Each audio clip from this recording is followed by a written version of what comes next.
Hello, my name is Minnah. I'm the founder of EMPOWERU and a member of the advisory board for the national nonprofit Stop Sexual Assault in Schools. Today I'm speaking with Karen Turszkowski, who is a Title IX attorney. You may have seen in the media that she is representing victims at Michigan State University. She also represents K-12 victims of sexual assault and harassment. Karen, thank you so much for speaking with me today. Thank you, Minnah. Nice to be with you today. Thank you. So let's just jump right in. I know that you work a lot with K-12 students and also with college students, so I was wondering, why do you think it's important to educate K-12 students before they get to college? Well, I think it's very important because I think the general assumption is that the sexual assault problems, particularly with athletes, starts at a college university level, and that's really not the case. It really starts when kids are a lot younger, and we need to start educating children from a much younger age, even down to elementary school.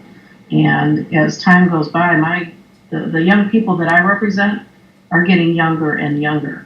And so we really need to start education much earlier and kind of dispel the myth that it's only at post-secondary institutions, because it's not.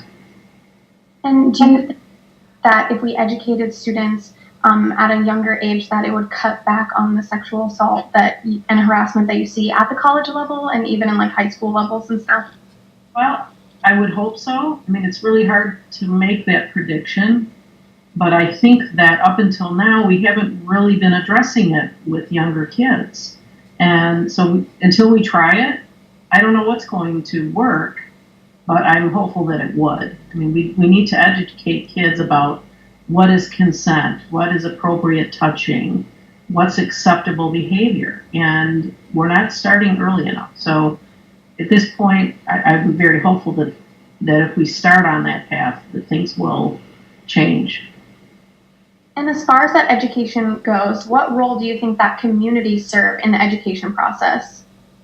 Well, certainly schools, because they're the number one on the front lines with children and parents.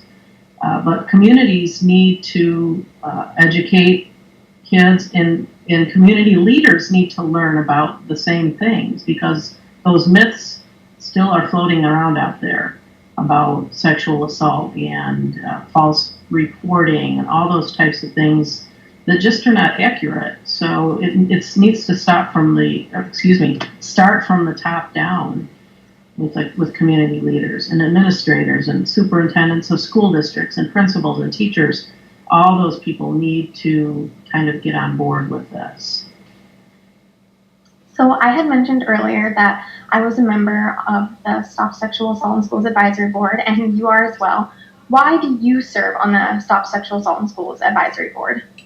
Well, I think I was asked to serve on the board because I do exclusively represent people that have been assaulted in their school or at their university level. I exclusively do Title IX cases. I really don't do anything else. And it's kind of an emerging area of the law that there aren't that many of us around the country that do this. And I was asked because I mostly represent younger kids.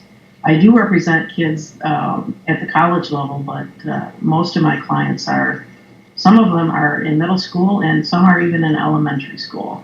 So I think that's why SSAIS asked me to participate as a board member. How do you think that SSAIS work with the school system and trying to educate students? How do you think that helps in the communities and in the school system with that education?